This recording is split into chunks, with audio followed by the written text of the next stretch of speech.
हमारे current affairs के अगले सेशन में, जिसमें जैसा कि पहले वाले सेशन में हम लोगों ने 10 क्वेश्चंस देखा था और उसके अलग अलग डायमेंशंस को भी हम लोगों ने देखा, ताकि कॉन्सेप्चुअल क्वेश्चंस और फैक्चुअल क्वेश्चंस अगर आए एग्जाम्स में तो उसको हम लोग डील कर सके। तो उसी कड़ी में अगला सेशन आपके लिए लेकर आए हैं और क्वेश्चन हम लोग सीधे शुरू करते हैं।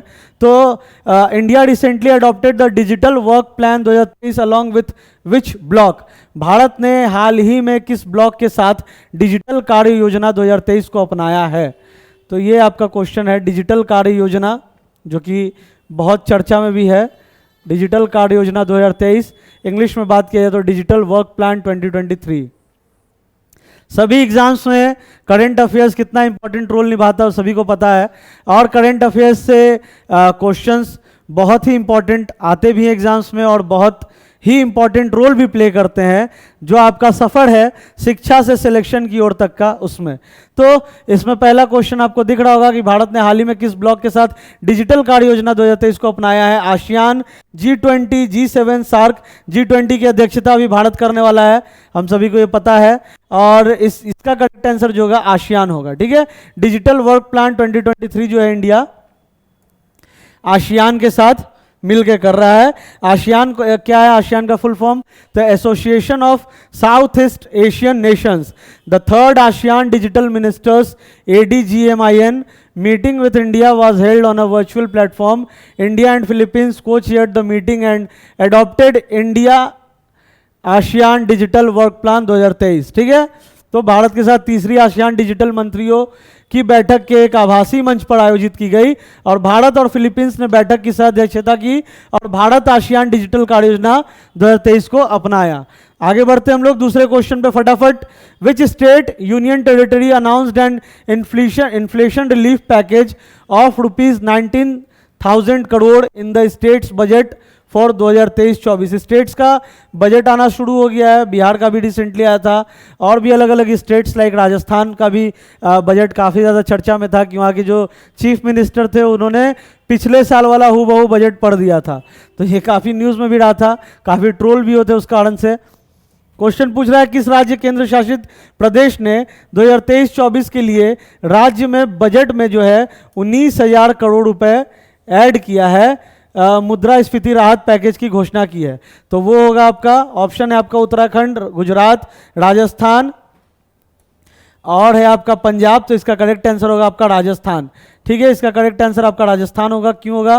तो राजस्थान के चीफ मिनिस्टर अशोक गहलोत ने 19,000 करोड़ का पैकेज प्रोवाइड किया है, जिसमें जो भी चीज़ों का जो बढ़ती हुई महंगाई है उसके मद्देनज़र गरीबों को, आप इसमें देख सकते हो, गरीबों को LPG सिलेंडर और फूड पैकेट्स प्रोवाइड कराना इसका मुख्य उद्देश्य है। और इसके अंतर्गत जो है 500 LPG सिलेंडर्स फॉर ₹500, जो भी LPG सिलेंडर्स हैं वो 500 रुपये में उज्ज्वला योजना के तहत, प्रधानमंत्री का बहुत ही इंपॉर्टेंट योजना था, बहुत ही पाथ ब्रेकिंग योजना था उज्ज्वला योजना, जिसके बारे में हम लोग सबको ही जानते हैं। तो उज्ज्वला योजना के तहत 500 रुपये में गैस सिलेंडर प्रोवाइड करना और मंथली फूड पैकेट हर महीने प्रोवाइड करना to poor families and LPG cylinders for ₹500 under the Ujjwala Yojana scheme and free electricity up to 100 units per month। 100 units per month तक फ्री इलेक्ट्रिसिटी प्रोवाइड कराना है domestic consumers को। तो ये जो है अमाउंट रेज किया गया है 10 लाख से 25 लाख। और चिरंजीवी स्वास्थ्य बीमा योजना, इसमें भी बजट में ऐड किया गया, तो टोटल ऑफ जो है 19,000 करोड़ रुपीस ऐड किया गया है गरीबों के उत्थान के लिए, गरीबों के कल्याण के लिए, जिसमें monthly food packets, LPG cylinders at pocket friendly prices और साथ ही साथ हेल्थ बेनिफिट्स भी प्रोवाइड कराना इसका मुख्य उद्देश्य है। तो क्वेश्चन था आपका कि किस राज्य केंद्र शासित प्रदेश ने 2023-24 के लिए राज्य के बजट में 19,000 करोड़ रुपए के मुद्रास्फीति राहत, जो कि आपका इन्फ्लेशन रिलीफ पैकेज है, जब प्राइजेस आपका हाई होता है उसके लिए बढ़ती हुई महंगाई के मद्देनजर पैकेज की घोषणा की है, तो वो है आपका राजस्थान। 19,000 करोड़ रुपए का टोटल बजट है। ठीक है, इसका कंप्लीट नोट्स भी हम लोगों ने देखा। Which city host the world government summit 2023? कौन सा शहर वर्ल्ड गवर्नमेंट समिट 2023 की मेजबानी कर रहा है? इसमें इलॉन मस्क जो है, इलॉन मस्क इसमें पूरे स्टेज को कोऑर्डिनेट कर रहे हैं। ठीक है, कहाँ हुआ है तो new Delhi, New York, Dubai, Paris, इसका करेक्ट आंसर होगा Dubai.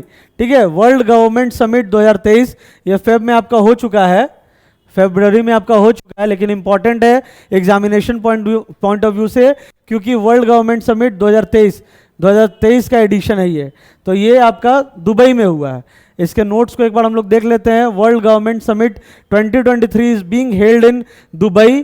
Sheikh Hamdan bin Mohammed crown prince of Dubai honoured the winners of the global government excellence award. और इसमें आप देख सकते हो कि practices and officials from around the world, billionaire entrepreneur Elon Musk will take centre stage on the final day of the world government summit. ठीक है, इसमें सेंटर स्टेज फाइनल डे में फिनाले वाले दिन कौन थे, कौन मुख्य अतिथि के तौर पे थे, ये भी क्वेश्चन आ सकता है। तो एलॉन मस्क थे, जो कि बिलियनियर एंटरप्रेन्योर भी हैं। Bharatpur bird sanctuary which was seen in the news is located in which state union territory. Bharatpur काफी चर्चा में रहा था, पक्षी अभयारण्य किस राज्य केंद्र शासित प्रदेश में है, तो भरतपुर आपका ये राजस्थान में है। ठीक है, The Rajasthan State Forest Department has proposed to construct a zoo inside Keoladio National Park, a World Heritage Site popularly known as Bharatpur Bird Sanctuary। ये World Heritage Site भी है, ठीक है, धरोहर भी है ये, इसीलिए ये चर्चा में भी था। चर्चा में होने का और भी कारण क्या है, तो राजस्थान राज्य वन विभाग ने भरतपुर पक्षी अभयारण्य को, पूरे डायमेंशंस को हम लोगों को देखना है यहाँ पे, भरतपुर पक्षी अभयारण्य के रूप में लोकप्रिय विश्व विरासत स्थल केवलादेव राष्ट्रीय उद्यान के अंदर एक चिड़ियाघर बनाने का प्रस्ताव दिया है। ठीक है, भरतपुर पक्षी अभयारण्य के रूप में लोकप्रिय विश्व विरासत स्थल, ये क्या है तो विश्व विरासत स्थल भी है। ये wetland ex situ conservation establishment उद्देश्य गेंडों, जल भैंसों, मगरमच्छों, डॉल्फिन और विदेशी प्रजातियों सहित आर्द्रभूमि प्रजातियों की एक श्रृंखला को प्रदर्शित करना है। ये वेटलैंड में भी आता है। ठीक है, तो इसमें आपका सारा इंपॉर्टेंट फैक्ट्स हम लोगों ने यहाँ पे देखा। Brigadier B D. Mishra retired has been appointed as the governor lieutenant governor of which state union territory. Brigadier B D. Mishra सेवानिवृत्त को किस राज्य केंद्र शासित प्रदेश के राज्यपाल या एलजी के रूप में, यानी कि लेफ्टिनेंट गवर्नर के रूप में नियुक्त किया गया है, तो केरल, वेस्ट बंगाल, हिमाचल प्रदेश और लद्दाख है इसका, तो इसका करेक्ट आंसर होगा लद्दाख। अभी बहुत सारे अपॉइंटमेंट्स हुए हैं जब से द्रौपदी मुर्मू जी भारत की राष्ट्रपति बनी है, द्रौपदी मुर्मू जी, तब से गवर्नर्स का अपॉइंटमेंट जो है बहुत हुआ है, बहुत लेटेस्ट अपॉइंटमेंट्स भी हुए हैं। तो इसके नोट्स में हम लोग देख लेते हैं कि कौन कौन सा लेटेस्ट अपॉइंटमेंट हुआ है। यहाँ पे तो सबसे पहले क्वेश्चन को हम लोग देख लेते हैं। तो ब्रिगेडियर बी.डी. मिश्रा जो कि रिटायर्ड हैं, वो आपके लद्दाख के बनाए गए हैं governor president of India. Bharat की राष्ट्रपति द्रौपदी मुर्मू ने महाराष्ट्र के भगत सिंह कोश्यारी और लद्दाख के राधा कृष्णन माथुर नाम के 2 राज्यपालों का इस्तीफा स्वीकार किया है। तो 2 राज्यपाल ने जो है इस्तीफा भी दिया है। भगत सिंह कोश्यारी जो आपके महाराष्ट्र के थे और राधा कृष्णन माथुर जो आपके लद्दाख के थे, इनके जगह पे भी नाम के 2 राज्यपालों का इस्तीफा स्वीकार करते हुए 12 राज्यों और 1 केंद्र शासित प्रदेशों में राज्यपाल की नियुक्ति की है। झारखंड के राज्यपाल अभी रमेश बैस हैं। अब महाराष्ट्र, जो झारखंड के आपके राज्यपाल रमेश बैस थे, वो अब महाराष्ट्र के राज्यपाल हैं। और अरुणाचल प्रदेश के राज्यपाल जो थे बी.डी. मिश्रा जो कि रिटायर्ड ब्रिगेडियर हैं, वो पहले अरुणाचल के आपके गवर्नर थे, जिनको अब लद्दाख का उपराज्यपाल नियुक्त किया गया। अब उनको लद्दाख का गवर्नर बनाया गया। वो पहले कहाँ के थे तो अरुणाचल प्रदेश के थे। और बिहार में भी चेंज हुए हैं गवर्नर, और अभी जो गवर्नर हैं उनका नाम है राजेंद्र विश्वनाथ अहेलकर। राजेंद्र विश्वनाथ अहेलकर, ठीक है, ये अभी बिहार के आपके राज्यपाल है। इससे पहले बिहार के भी राज्यपाल जो थे वो फागू चौहान जी थे। ठीक है, फागू चौहान जी की जगह पे राजेंद्र विश्वनाथ जी को बिहार का नया राज्यपाल बनाया गया है। ये भी आपका न्यू अपॉइंटमेंट है, लेटेस्ट अपॉइंटमेंट है, जो आपको जानना जरूरी है। Along with B D. Mishra, Saur revolution which was seen in the news is associated with which country. समाचारों में रही सौर क्रांति का संबंध किस देश से है? US, Afghanistan, Germany, Russia. इसका आपका आंसर होगा अफगानिस्तान। इसका आपका करेक्ट आंसर होगा साथियों अफगानिस्तान। इसका संबंध अफगानिस्तान से है। सौर क्रांति एक काइंड ऑफ आपका civil war kind of situation था, जिसमें नोट्स में हम लोग पढ़ लेते हैं फटाफट। सौर क्रांति की शुरुआत 1978 में अफगानिस्तान की पीपुल डेमोक्रेटिक पार्टी द्वारा अफगान राष्ट्रपति मोहम्मद दाऊद खान को उखाड़ फेंकने के लिए की गई थी। ये एक तरीके का सिविल वॉर का भी सिचुएशन हो गया था, जिसमें डायरेक्ट वॉर था सिटीजनशिप और सिस्टम के बीच में। तो एक काइंड ऑफ ये सिविल वॉर का भी सिचुएशन था, तो इसमें उखाड़ फेंकने के लिए किया गया था। ये 1978 में किया गया था, लेकिन अफगानिस्तान अभी बहुत ज़्यादा चर्चा में है, इसीलिए इस क्वेश्चन को हम लोगों ने अपने इस सेशन में जगह दिया है। तो उसके बाद क्या होता, जिन्होंने एक निरंकुश एक दलीय व्यवस्था स्थापित की थी, इस समाजवादी क्रांति को अप्रैल क्रांति के नाम से भी जाना जाता है। मतलब जो सौर क्रांति था आपको, उसको अप्रैल क्रांति के भी रूप से जाना जाता है। और सौर क्रांति ने एक समाजवादी अफगान सरकार का निर्माण किया, जो यूएसएसआर के साथ घनिष्ठ रूप से जुड़ी हुई थी। ठीक है, यूएसएसआर के साथ, सोवियत संघ के साथ बहुत घनिष्ठ रूप से जुड़ी हुई थी, और सोवियत संघ का भी इंपैक्ट था इस सौर क्रांति में। ठीक है, सौर क्रांति में सोवियत संघ का भी बहुत बड़ा योगदान था, जिसमें एक दलीय राज्य स्थापित किया गया था, और ये 1978 में हुआ था। इसको हम लोग अप्रैल क्रांति के नाम से भी जानते हैं। आर्टिकल 93 ये भी बहुत ज़्यादा चर्चा में है। Article 93 of the Indian constitution which was seen in the news is associated with the appointment of which position. Article 93 किस पोजीशन के अपॉइंटमेंट से संबंधित है? भारतीय संविधान का अनुच्छेद 93 जो समाचारों में रहा, किस पद पर नियुक्ति से संबंधित है? तो कौन सा है? सुप्रीम कोर्ट जज, deputy speaker of Lok Sabha, deputy speaker of Rajya Sabha या गवर्नर? तो इसका करेक्ट आंसर होगा साथियों आपका डिप्टी स्पीकर ऑफ लोकसभा। चर्चा में क्यों है उसका भी जिक्र हम लोग कर सकते हैं। डिप्टी स्पीकर ऑफ लोकसभा से आर्टिकल 93 आपका संबंधित है। सदन के सेकेंड मोस्ट पावरफुल पर्सन होते हैं। पहले आपके तो स्पीकर होते हैं लोकसभा के, उसके बाद आपके डिप्टी स्पीकर का नंबर आता है लोकसभा में, जो सबसे उच्च स्थान पर होते हैं। सबसे पहले आपके लोकसभा के स्पीकर, दूसरे बाद आपको डिप्टी स्पीकर ऑफ लोकसभा। ये चर्चा में इसलिए है क्योंकि ये पोजीशन जो है 23 जून 2019 से वैकेंट है। ठीक है, इस पे अभी तक कोई अभी करंट में भारत सरकार का, हमारे लोकसभा का कोई भी डिप्टी स्पीकर नहीं है करंट में, और 23 जून 2019 से ये पद खाली है। और ये जो है आपका आर्टिकल 93 यानी कि अनुच्छेद 93 के तहत इनकी अपॉइंटमेंट होती है। अब इसके नोट्स को हम लोग एक बार फटाफट पढ़ लेते साथियों। भारतीय संविधान का अनुच्छेद 93 लोकसभा के उपाध्यक्ष के चुनाव को अनिवार्य करता है।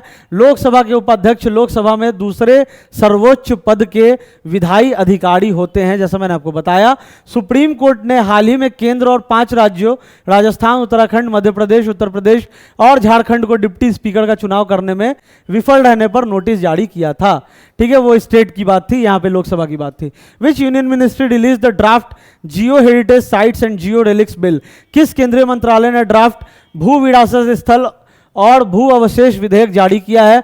Ministry of mines, ministry of culture, ministry of home affairs, ministry of mines इसका करेक्ट आंसर होगा, या मिनिस्ट्री ऑफ टूरिज्म? तो इसका करेक्ट आंसर होगा मिनिस्ट्री ऑफ माइंस। इसमें जो है ये मसौदा जो है भू विरासत स्थल और भू अवशेष विधेयक हाल ही में सार्वजनिक सुझावों के लिए खान मंत्रालय द्वारा जारी किया गया था, मतलब माइनिंग मंत्रालय द्वारा जारी किया गया था। और इस प्रस्तावित कानून में भू विरासत स्थलों और राष्ट्रीय महत्व के भू अवशेषों की घोषणा, संरक्षण और संरक्षण के साथ साथ रख रखाव से संबंधित प्रावधान है।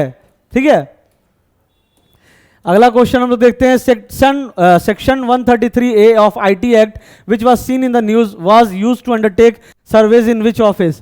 ये आप देखो, यहाँ पे आपका जो सेक्शन 133A है आईटी एक्ट का, उसके तहत किस ऑफिस पे रेड हुआ था, किस ऑफिस पे सर्वे किया गया था इस एक्ट के तहत? Section 133A of IT act के तहत Oxfam, BBC, amnesty international, Thomas and Reuters. इसका करेक्ट आंसर होगा बीबीसी, ब्रिटिश ब्रॉडकास्टिंग कॉरपोरेशन, जो कि बहुत ज़्यादा चर्चा में भी थी एक विवादित डॉक्यूमेंट्री के बाद। उसके बाद जो है ये सर्वे किया गया उनके ऑफिस में। ठीक है, इसके नोट्स को देख लेते हैं। BBC stands for British Broadcast Corporation. The IT department recently launched surveys at the BBC's office under section 133A and other provisions of the IT act 1961। ठीक है, बीबीसी के कार्यालयों में धारा 133 ए और आईटी अधिनियम 1961 के अन्य प्रावधानों के तहत सर्वेक्षण शुरू किया। अधिनियम आईटी विभाग को छिपी हुई जानकारी एकत्र करने के लिए सर्वेक्षण करने की अनुमति देता है। ये आईटी एक्ट किस चीज़ से संबंधित है? तो ये जो भी छिपाई जाती है बहुत सारी जानकारियाँ बहुत सारे ऑर्गेनाइजेशंस के थ्रू या बहुत सारे इंडिविजुअल्स के थ्रू, तो ये जो आपका 133 ए जो है, सेक्शन 133 ए, धारा 133 ए आईटी एक्ट का, ये उसको सहूलियत प्रोवाइड करती है, अनुमति देता है कि किसी भी छिपी हुई जानकारी को एकत्र करने के लिए या सर्वेक्षण करने के लिए अनुमति देता है। आगे बढ़ते हम लोग।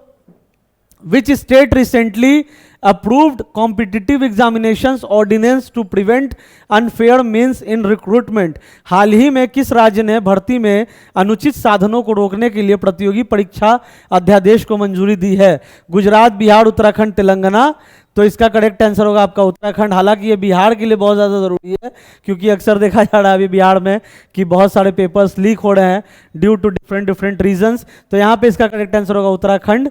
ठीक है, उत्तराखंड ने ये अध्यादेश जारी किया है कॉम्पिटिटिव एग्जामिनेशंस, और आप स्टूडेंट्स के लिए भी ये बहुत ज़्यादा सराहनीय योग्य है क्योंकि अगर एक राज्य करेगा तो हो सकता है कि दूसरा राज्य भी उसका देखा देखी उस चीज़ को इम्प्लीमेंट करे। तो ये अध्यादेश लाया गया है जिसमें प्रतियोगी परीक्षाओं में अनुचित साधनों को रोकने के लिए यह अध्यादेश लाया गया उत्तराखंड गवर्नमेंट के द्वारा।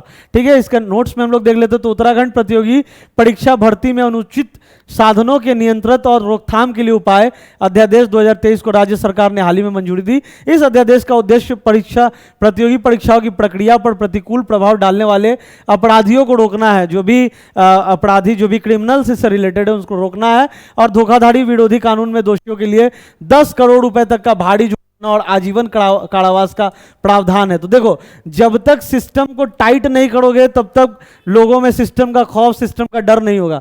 तो यहाँ पे आप पढ़ रहे होगे कि 10 करोड़ का जुर्माना और आजीवन कारावास का इसमें प्रावधान है।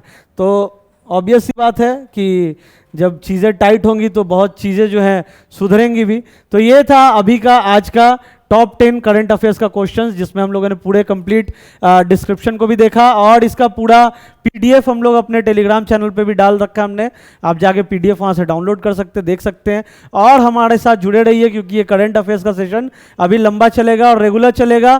आगामी सभी परीक्षाओं के लिए हम लोग इस पूरे सेशन को ला रहे हैं, और हमारे कोर्सेज को देखने के लिए, हमारे कोर्सेज में इनरोल करने के लिए आप स्टूडेंट साथी ऐप को डाउनलोड कर सकते हो, जिसमें various test series programmes, various classes चल रहे हैं अलग अलग एग्जामिनेशन के लिए।